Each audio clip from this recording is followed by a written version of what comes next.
We don't care. The United States and NATO, we do not care how many Ukrainians die. Not civilians, not women, not children, not soldiers. We do not care. It's become a great football game. We've got our team, they've got our team, rah, rah. We want to get the biggest score and run it up. And, we don't care how many of our players get crippled on the playing field, as long as we win. Now, we are shipping fantastic quantities of weapons, and it's caused the stock of Raytheon, which creates missiles, and Northrop Grumman, which creates aircraft and so forth, and missiles. All of these defense industries have become tremendously bloated with tax dollars. I don't think it's ultimately going to change the outcome. I think that Russia will prevail. The Ukrainians are in a very awkward strategic position in the East. But if you look at the way that this unfolded, President Putin made a desperate effort to stop the march towards war. Back in December of 2021, he went so far as to put specific written proposals on the table with NATO, peace proposals to defuse what was coming about. Because at this point, Ukraine was massing troops to attack the Donbass. So he was trying to head this off. He didn't want war. And NATO just blew it off, just dismissed it, never took it seriously, never went into serious negotiations. At that point, Putin, seeing that armed Ukrainians with weapons to kill Russian troops were literally on their borders, decided he had to strike first.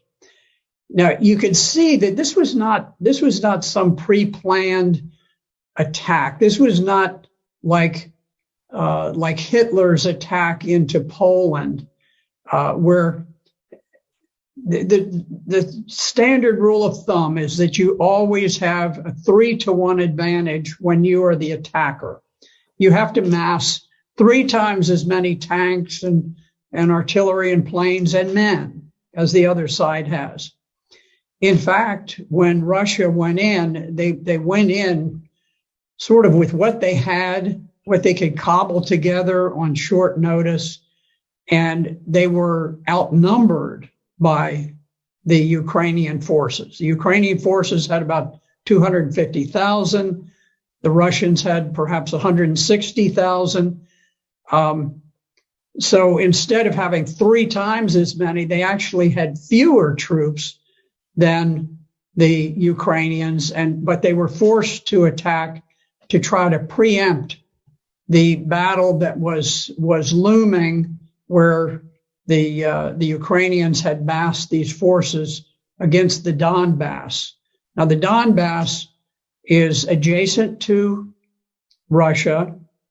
It is a portion of Ukraine that did not join with the revolutionary government that conducted the coup in 2014 and overthrew the government of Ukraine. They refused to become a part of the new revolutionary government of Ukraine. And so they declared their independence.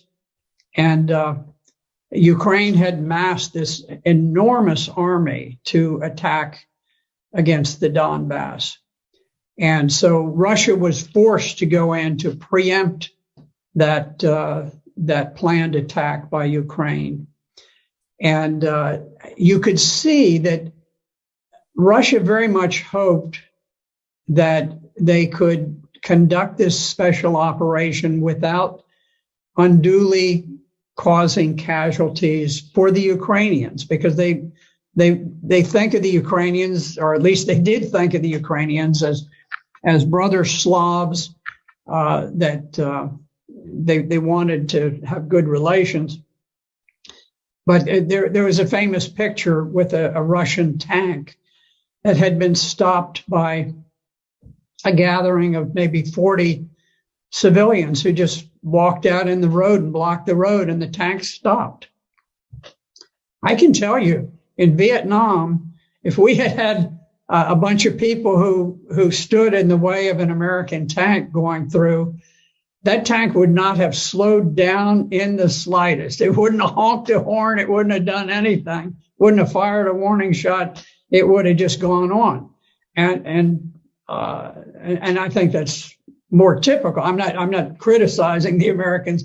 I was there and I was fighting, and I probably would have driven the tank straight through myself. But what I'm saying is that the rules of engagement for the Russians were very, very cautious.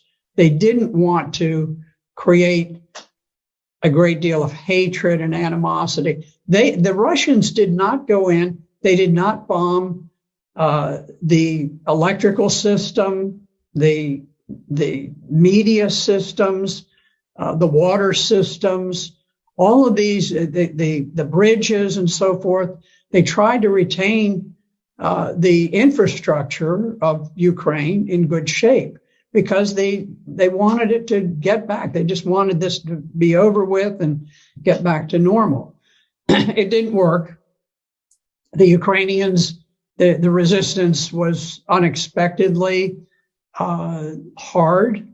The Ukrainian soldiers fought with great valor, great heroism, and so now the game has been upped and it's become much more serious. But it is amazing to look and to see that Russia dominates the air. They haven't knocked out the train systems. They haven't knocked out power plants.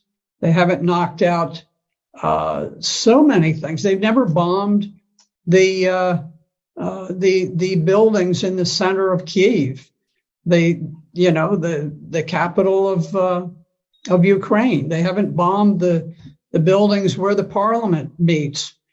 They've been incredibly reserved about these things, hoping against hope that peace could be achieved.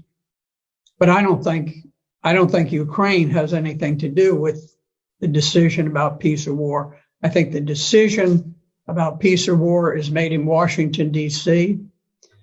As long as we want the war to continue, we will fight that war using Ukrainians as proxies, and we will fight it to the last Ukrainian death.